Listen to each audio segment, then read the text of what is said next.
Is Instagram gobbling up your data like a hungry hippo? No worries, you can turn on data saver mode to keep some of that precious data in your pocket. And in this video, I'll show you how to do just that straight from your iPhone. So let's dive in, no dilly-dallying. First of all, open up Instagram on your iPhone.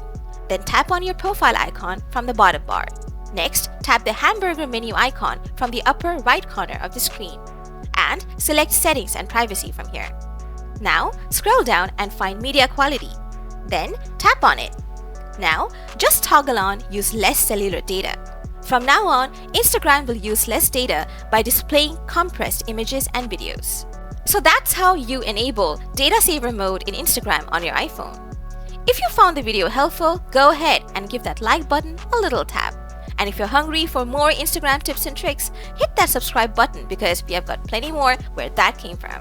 As always, thanks for hanging out. Catch you in the next video.